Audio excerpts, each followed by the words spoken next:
छात्रों, online class में आपका स्वागत है। आज हम अयोध्या सिंह उपाध्याय हरियोध द्वारा रचित पवन दूर्तिका का द्वितीय पाठ, जिसमें तीसरे और चौथे पद का अध्ययन करेंगे।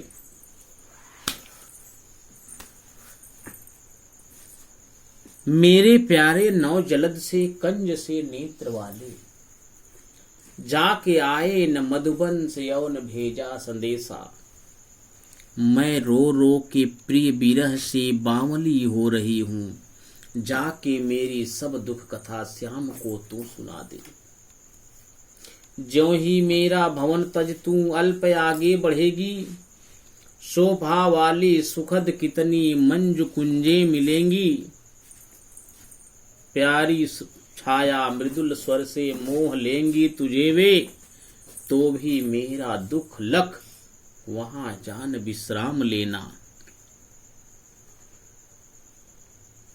श्री कृष्ण के मथुरा चले जाने पर उनके विरह में विकल राधा पवन को अपना दूत बनाकर उससे आग्रह कर रही हैं कि हे प्यारी पवन, तू मथुरा जाकर मेरी विरह व्यथा मेरे प्रियतम श्री कृष्ण को सुना दे।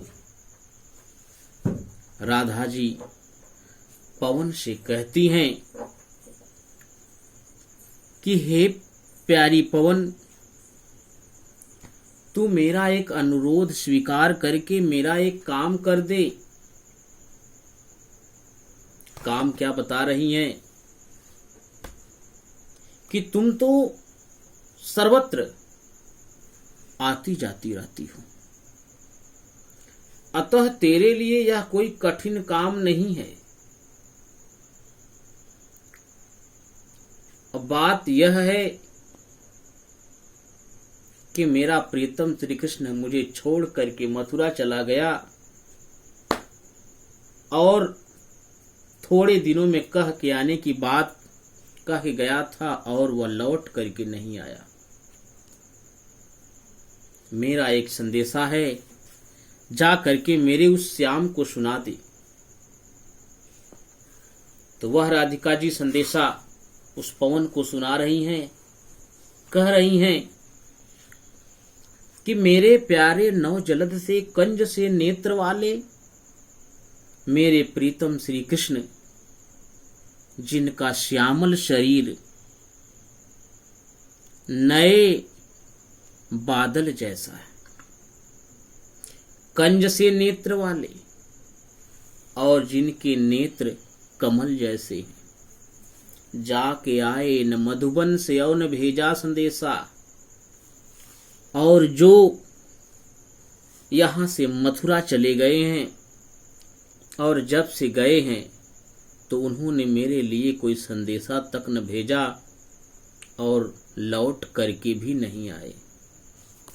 मैं रो रो के प्रिय विरह से बावली हो रही हूं, इसीलिए मैं अत्यंत व्याकुल हूं और अपने प्रिय के विरह में रो रो कर पागल हुई जा रही हूं, पागल हो रही हूं। जाके मेरी सब दुख कथा श्याम को तू सुना दे। हे प्यारी पवन, मैं तुमसे विनम्र अनुरोध करती हूं कि मेरी यह दुख कथा, मेरी यह विरह कथा जा करके मेरे प्रियतम श्री कृष्ण को सुना दे। और मुझे विश्वास है कि मेरी इस वेदना को जानकर वे अवश्य ही लौट आएंगे। हे पवन, ज्यों ही मेरा भवन तज तू अल्प आगे बढ़ेगी, शोभा वाली सुखद कितनी मंजु कुंजे मिलेंगी। प्यारी छाया मृदुल स्वर से मोह लेंगी तुझे वे, तो भी मेरा दुख लख वहां जान विश्राम लेना। हे प्यारी पवन, मेरे इस भवन से निकलकर जब तुम थोड़ा सा आगे बढ़ोगी ज्यों ही मेरा भवन तज तू अल्प आगे बढ़ेगी, ज्यों ही मेरा भवन छोड़ करके तुम थोड़ा सा ही आगे बढ़ोगी कि शोभा वाली सुखद कितनी मंज कुंजे मिलेंगी, तो तुझे रास्ते में अनेक सुंदर सुखद मनोहर कुंज दिखाई देंगे। प्यारी छाया मृदुल स्वर से मोह लेंगी तुझे वे, जिनकी छाया अत्यंत आकर्षक होगी, और वहां निवास करने वाले पक्षी अपने मधुर कलरव से तुम्हें मोह लेने का प्रयास करेंगे। तो भी मेरा दुख लख वहां जान विश्राम लेना,